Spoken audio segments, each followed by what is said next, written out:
You may have realized that being healthy feels different than it did in the past now that you're over 50. If you want to maximize your health potential but don't have time to read through overwhelming pages of Google links, this is the show for you. Welcome to Healthy Tips After 50.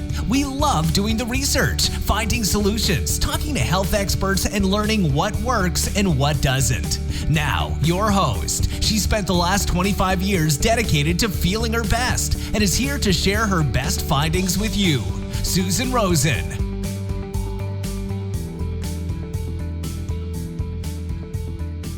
Hello, everyone. This is your host, Susan Rosen, and my guest today has a lot of incredible information for us, and I'm so excited to have him here.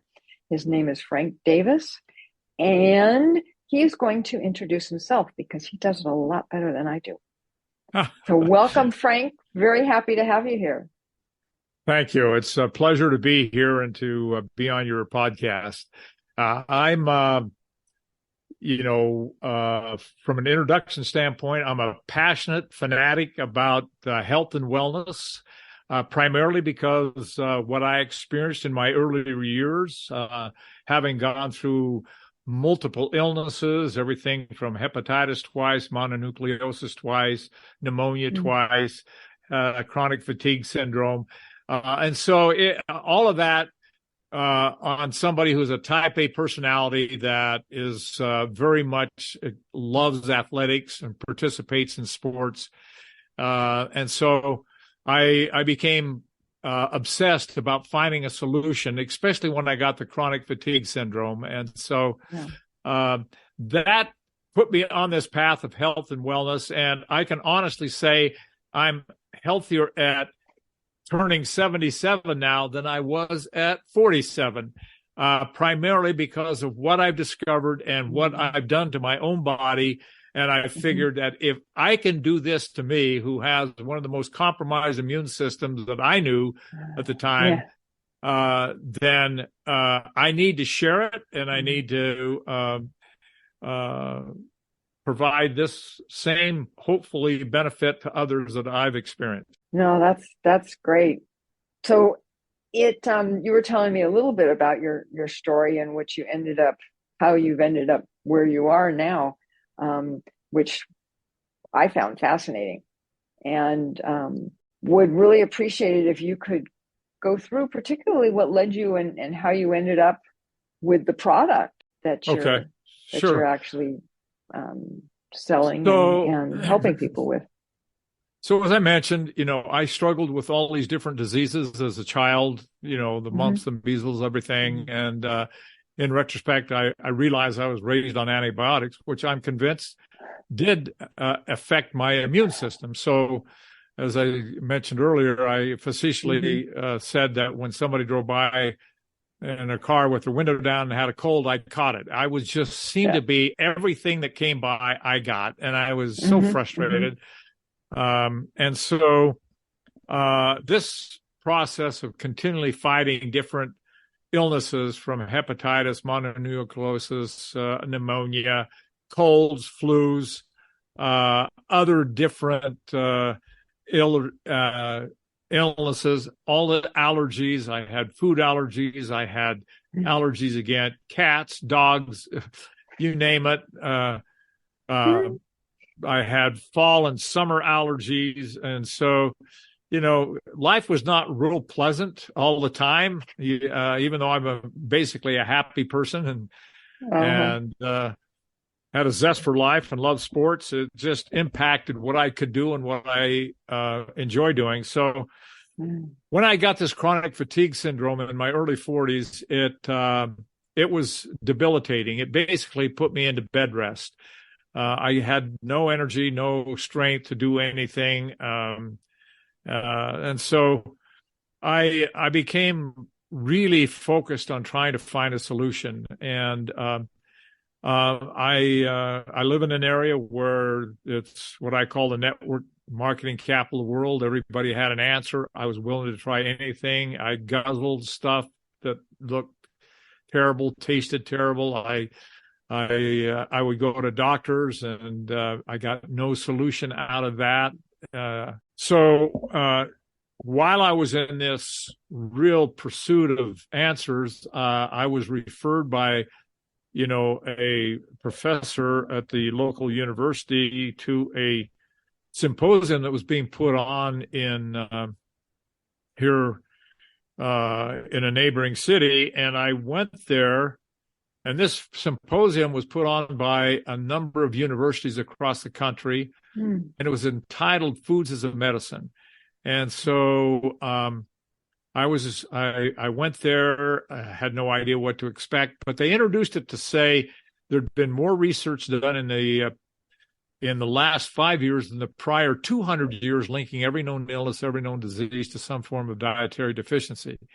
And, as each presenter presented their findings, their research, their studies about different foods, the nutrients in the foods, the phytonutrients, the vitamins and minerals, what they do, how they prevent or cure disease, it really resonated with me. And I just thought, this has got to be the answer.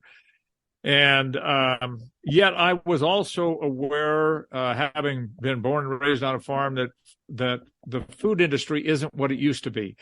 The industrialized farming doesn't, the abusive use of pesticides, herbicides, fungicides, the lack of mulching, rotating crops, etc. So I asked one of these presenters, I said, isn't there a wide variance in nutrient value in foods depending on where it's grown, how long it's been in transport, whether you cook it or not, whether it's been irradiated, whatever they do to try and kill, microbes, etc. She said, absolutely. I said, so how do you know you're getting all these nutrients you said are so critical in terms of preventing or curing disease? And anyway, I went up to her afterward because she basically said, I'm a firm believer in whole food nutrition, which I just said, but wouldn't it make sense if you could get all those foods, reduce it down to a concentrated form, test it and know that you're getting all these nutrients, just eliminate the water, because I was thinking to myself, I said, there's no way I can go buy all this stuff. I can discipline myself to eat it and then wonder, was there any nutrients in that?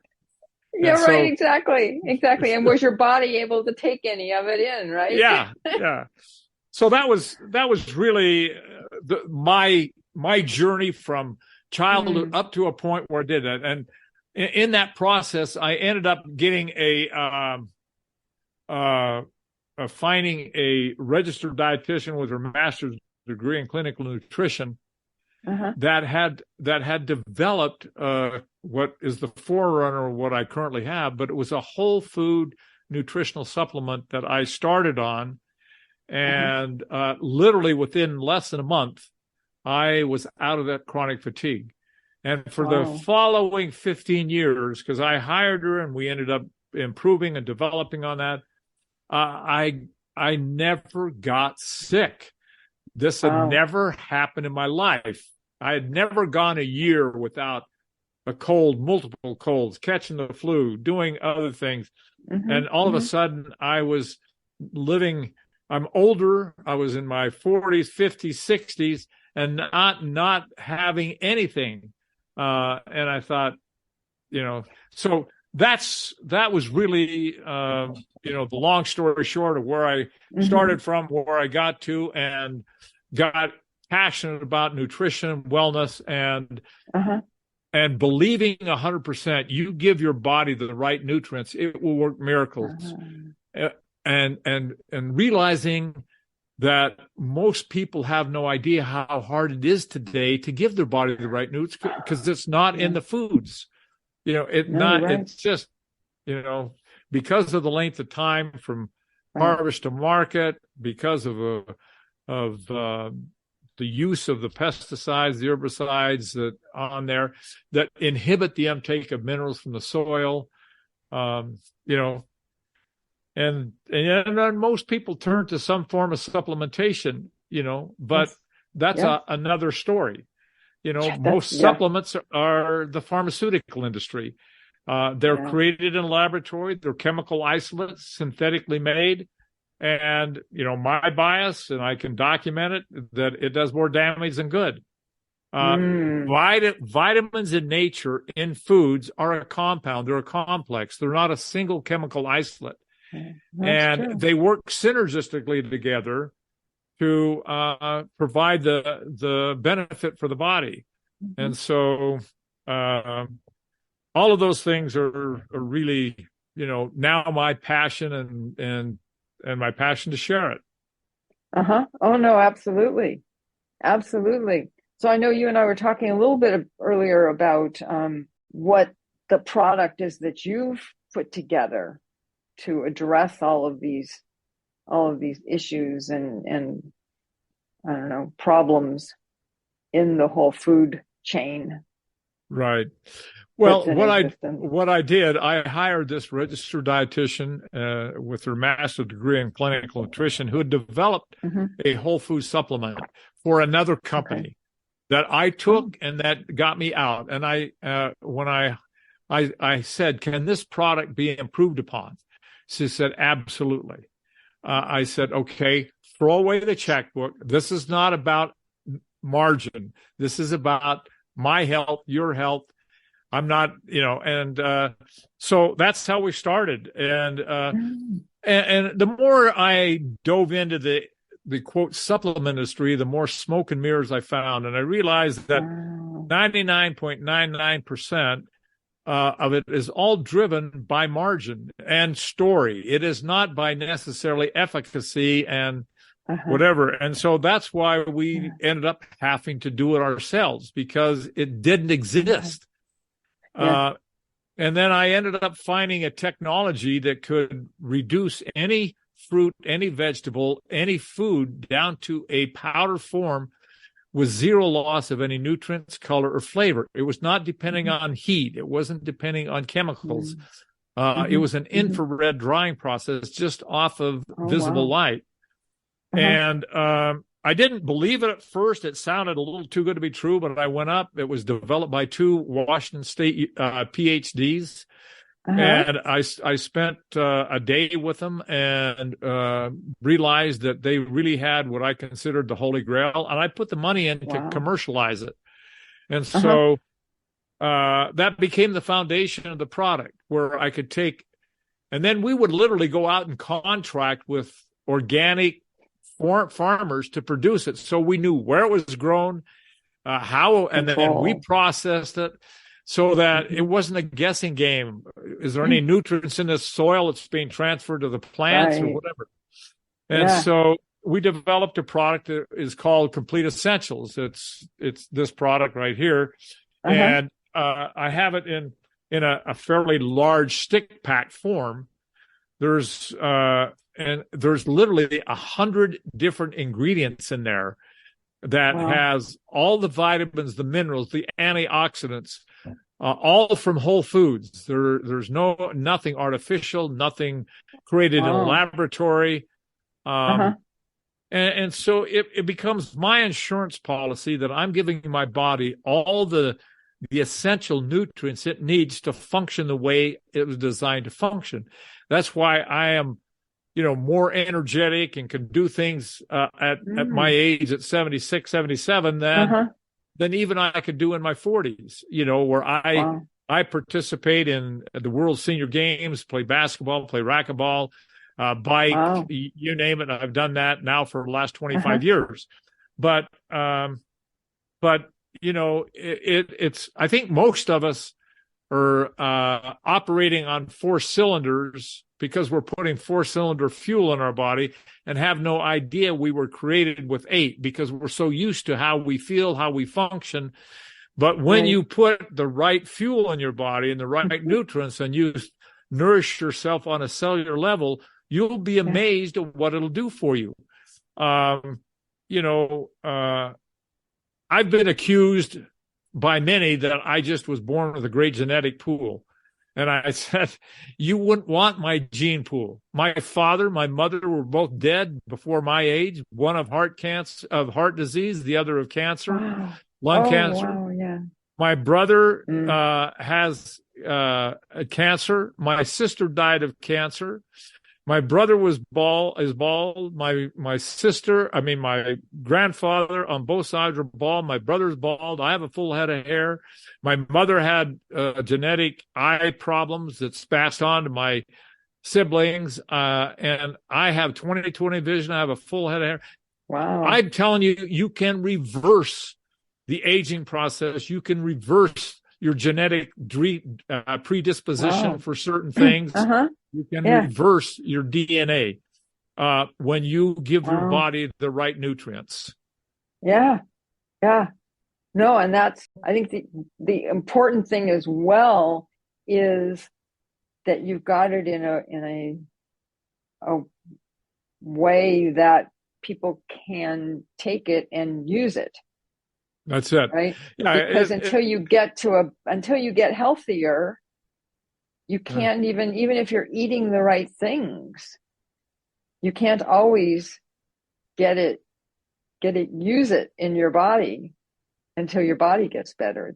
It's a catch-22 kind of thing.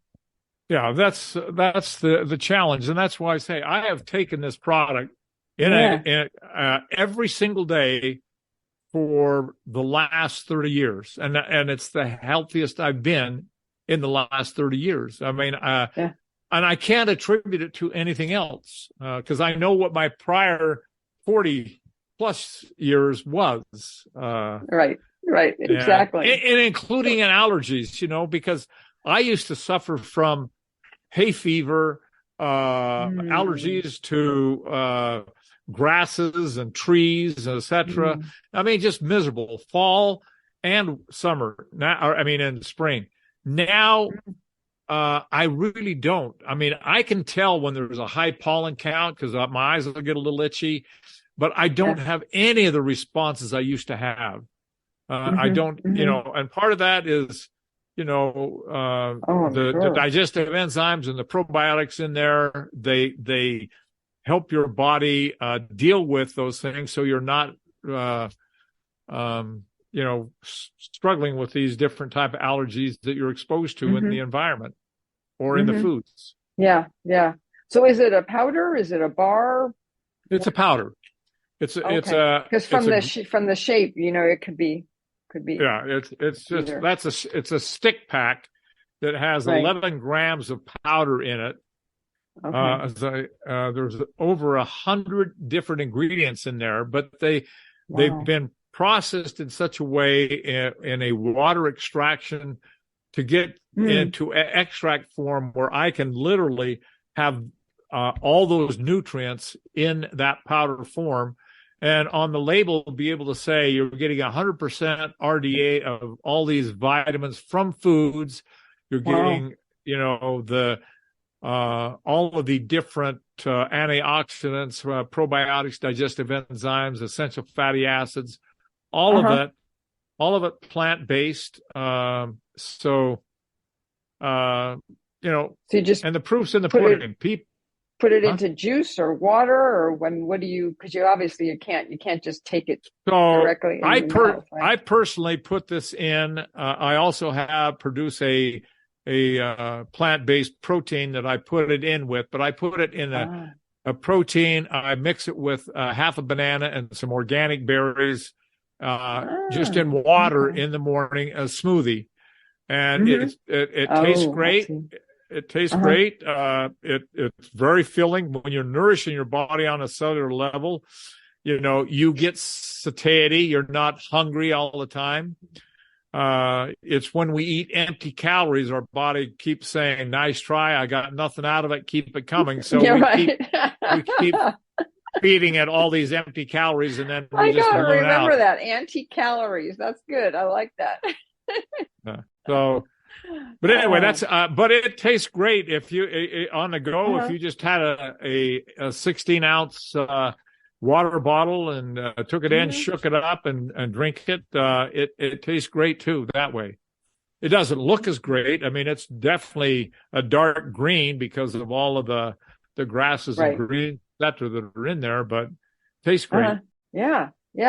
So I'm assuming that by doing that, you don't need to buy all these other supplements that we all buy with all the different vitamins and.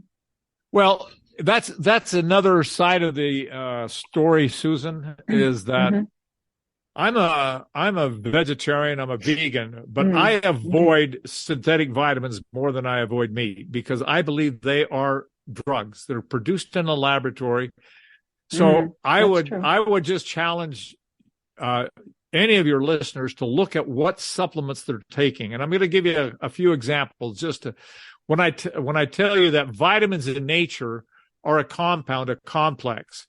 For example, vitamin C, if you look on any label, on any food that it's added to, or on the vitamin supplement you're taking, almost without exception, it will say in parentheses where it comes from. It'll say ascorbic acid or some form of ascorbate. Well, what is that? Well, it is genetically modified corn processed with hydrochloric acid and cooked, and it all comes from China today. That is what we have as our vitamin C. In nature, vitamin C comprises of bioflavonoids, rutin, J factor, K factor, vitamin P. Ascorbic acid is just the outer protective shell of that complex, just like an eggshell is to an egg. And so, but the workhorses are inside that egg. The nutrients are, So that's the problem. But I'm gonna give you a couple of others. Look at in almost any vitamin and any fortified food. I don't care whether it's cold cereals, whether it's bread, whether it's juices, whether it's vitamin water, whether it's the vitamin you're taking. Look at vitamin B6 and see if parentheses around there, it, almost without exception, will say pyridoxine hydrochloride. What plant is that? Well, actually, pyridoxine hydrochloride is actually petroleum esters blended with hydrochloric acid and processed with formaldehyde. Oh, God. Then let's go down. They couldn't make it any worse if they tried, could they? Well, they did, because then they made B12. Now, B12 will put in parentheses, look at that one. I'm just challenging anybody listening to this to look at the vitamins they're taking and see if it doesn't say B12. Does it say cyanocobalamin or methylcobalamin? I believe that this is the methyl, because I can't take the other one. I'm allergic to it. Where does it say? Well, I would just say most of it you will ever see will say cyanocobalamin. Right. Well, again, what is that? Well, the cyano is cyanide. So that's good. That's helpful. I know it's not that. Yeah. You tell me, somebody who's been into the food business for a long time, how does a dead, carcinogenic, toxic chemical benefit a live organism like the body? I can't wrap my head around it. Yeah. Vitamins in nature are live. They are foods. They are a complex. They work synergistically together. So how do you take a fraction of it, synthetically produce it in a laboratory, and think that it's going to do the good? It's the same thing as saying, listen, I only need the center on the football team. I don't need anybody else. I only need the quarterback, right? And that's it. You're not going to get the ball to him, but no. Yeah, you're not going to win any games. In fact, you're going to get creamed. And that's the way I look at it with this, because every one of them, I mean, I could go down every vitamin, like vitamin E. I bet. You look on your label right there and tell me if it says D-alpha tocopherol or DL-alpha tocopherol. Usually that's what you will see. I don't think I take vitamin E anymore. I couldn't tell you. So, yeah. But I'm just saying, people are looking at their multivitamin. I know that is on there. Yes. Yeah. On a multivitamin, that's what it'll say. But in nature, there are 8 tocopherols and tocophenols. How do you take 1/8 of it and say that is as good as the whole thing? Well, in reality, university tests are showing that the D-alpha tocopherol actually inhibits the free scavenging ability of the gamma tocopherol. So it's It's doing the opposite of what you're intending it to do. Yeah. No, exactly. And why am I not surprised? Yeah. It's the pharmaceutical industry. It's about money. You can't patent an apple, so we got to take something and chemically produce it and make money off of it. Yeah. Oh no, absolutely. And I'm not sure who's worse, the pharmaceutical industry or the supplement industry. Well, they're one and the same. Are they? Okay. That's why I'm saying the supplement industry you're looking at is basically all produced in the pharmaceutical lab, all the synthetic chemicals. Okay. So what I was showing you, whether it's sprayed on a cereal, whether it's put in a capsule, whether it's put in liquid, they're just different forms, but they're produced in the same laboratories.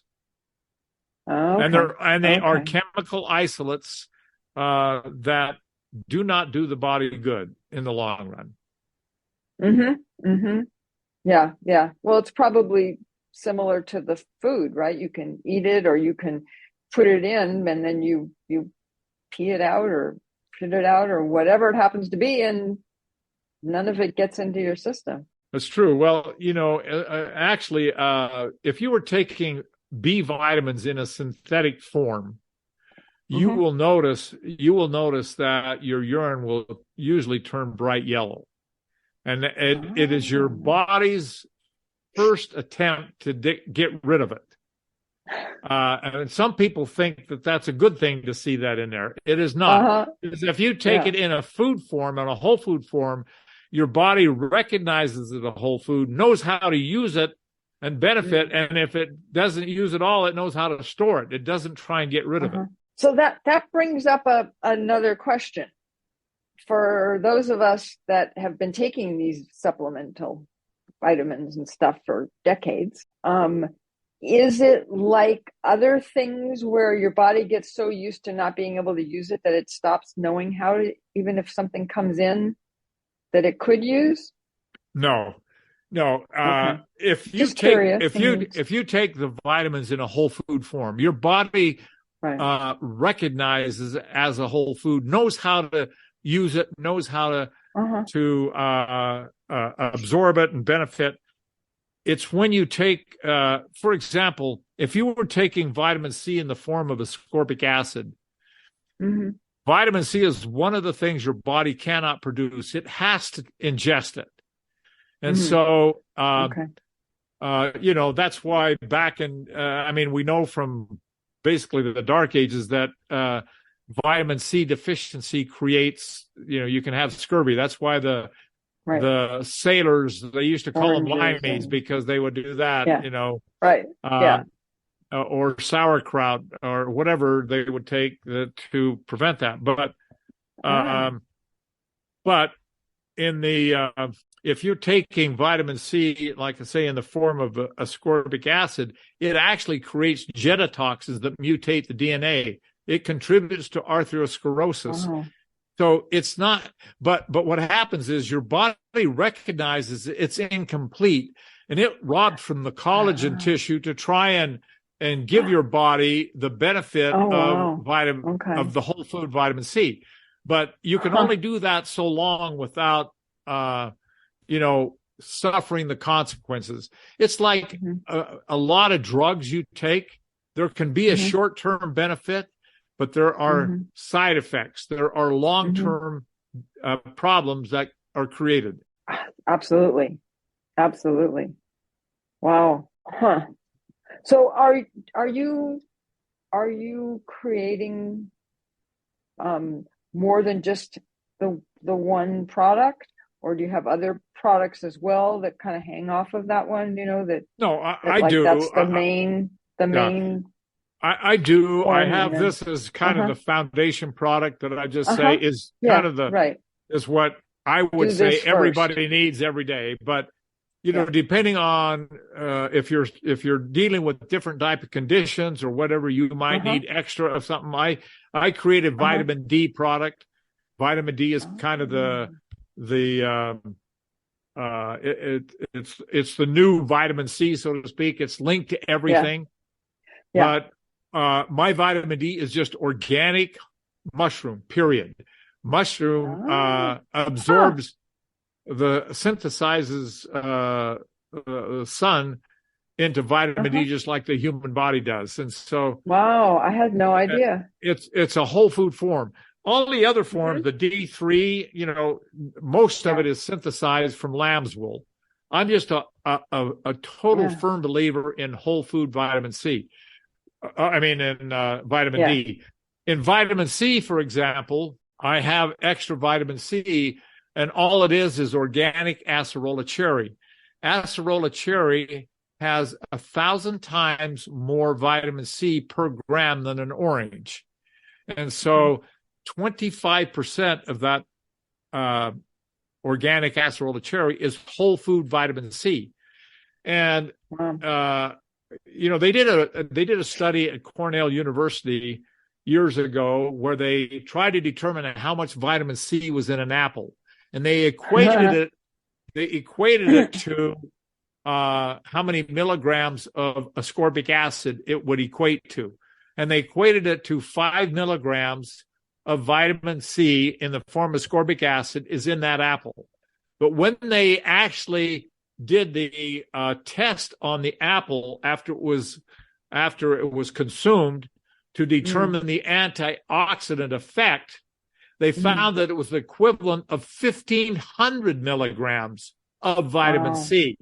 So basically what it was saying is in the whole food form, and then they had no idea what is in that apple that makes it, if they're trying to equate it to 5 milligrams of ascorbic acid versus a whole food vitamin C, then what is it in that apple that gives you that expansive result in terms of its effect? And that's why I'm saying in a whole food form, you don't need anywhere near as much as they recommend in a synthetic form, because everything on the RDA is all based on synthetic. Okay, that makes sense. So when you get it in a whole food form, you get a much more benefit. It's like they did with, if you're familiar with lycopene, in a tomato. Right. Well, they found that lycopene was a potent antioxidant, again, especially for men that were suffering with prostate health. What do the chemists do? They try to isolate that lycopene and sell it as a individual product. What they found out is taking it outside the tomato by itself, it doesn't work. And they don't know what's in the tomato that makes it work. But they know that it's the workhorse. That it does. Yeah, right. All they know is that it does work. Yeah. So the whole point is the vitamins that we take, the nutrients we take, have to be in a whole food form the way God created them, because we don't know, and science doesn't know, what all is in that food that makes that vitamin function the way it was designed to function. You can't chemically reproduce it, isolate it, and expect the same result. Wow. Yeah. No, it makes perfect sense. The logic to it makes a lot more sense. Yeah. For so sure. I do have different products: the vitamin A, the vitamin C, the vitamin D. I do have some other things like collagen, protein powder. I developed all these things because everything I developed was for me, and I basically share it. Yeah. No, it sounds like me and my podcast. Yeah. And it's like, at my age, I still have, nice muscle tone. And so I have people ask me, I weigh the same I did as in high school. And they say, well, you're vegan. Where do you get your protein from? And I said, well, from the same place an elephant, a rhinoceros, a gorilla, a hippopotamus get it from plants.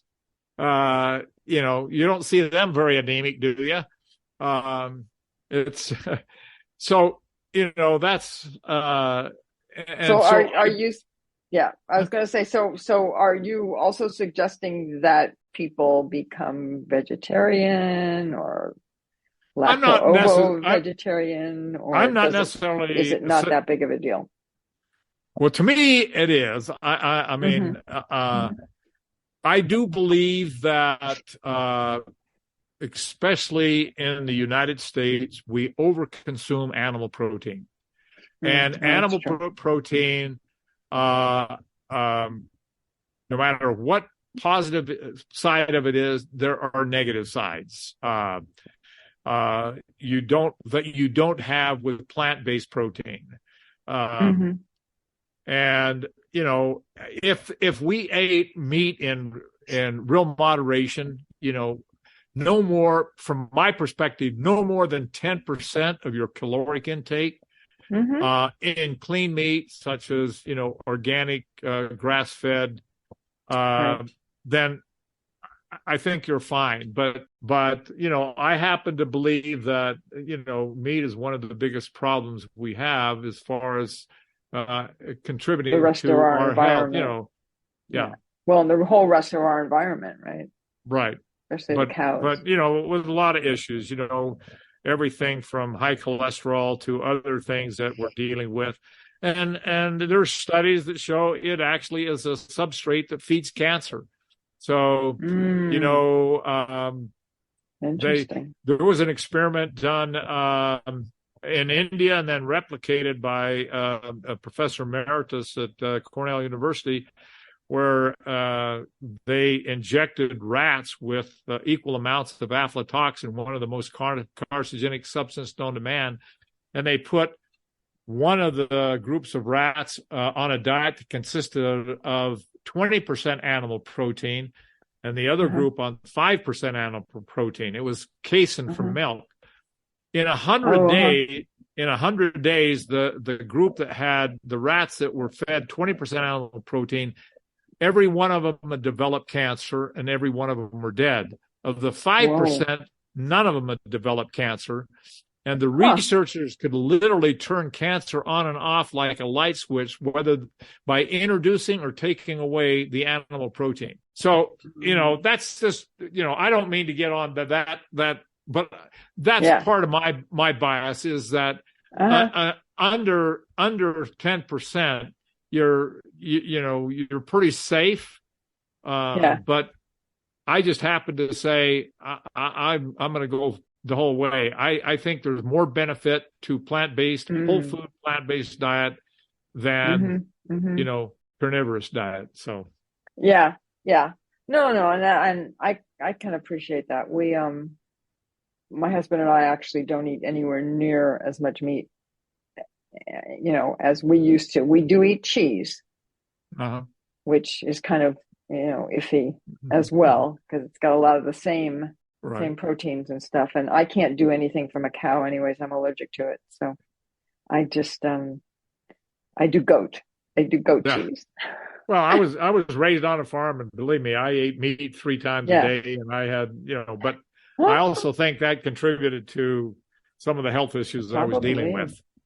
Yeah. Because, there have been studies on athletes that they take them comparatively from a meat-based diet versus a whole food plant-based, and the plant-based outperform the meat-based athletes. So there's more to it than just there's a lot of potential benefits from my perspective. Well, I think, just as a comment, I think that at least in our society, and probably in a lot of places in the world, that most of us were not raised to know how to get enough protein from the non-meat based foods.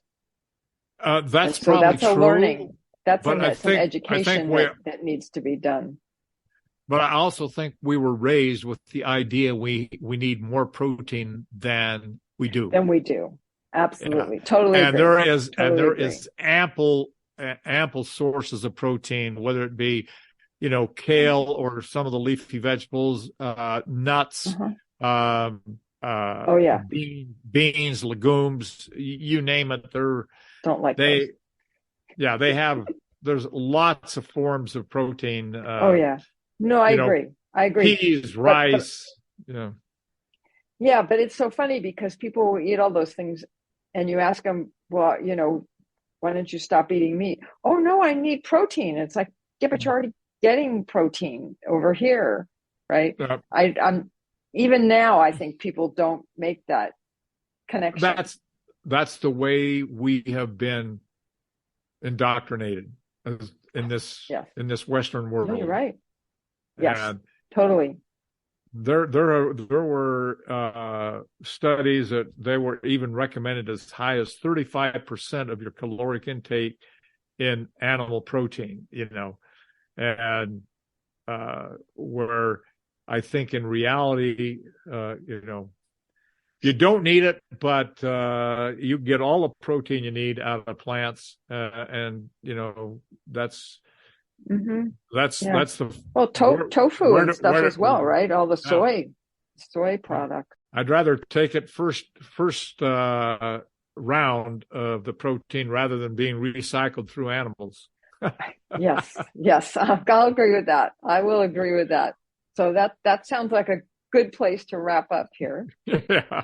Otherwise, I think we could probably talk for another hour, which we can do sometime if you're interested. Always happy to share what I think of. Yeah. So let us know, and I will also put it in the show notes, where people can find you, can find your products, websites, or. Now the website is www.optivida, OPTIVIDA health.com. Okay. And I do have a toll-free number. Well, yeah, it's 888-507 4332. Okay. 888-507-4332 or optividahealth.com. Okay, so it's OPTIVEDA health.com. Right. Correct? Okay. Yeah. OPTI. Optivida, VIDA health.com. Oh, VIDA. Okay. Thought it was me. Got it. VIDA. Great. I will. Okay. I'll put it in the show notes. Okay. And everybody else can write it down from listening to it. No. Okay, so let me just say that, as I usually do, neither of us are doctors. This is not to be taken as medical advice.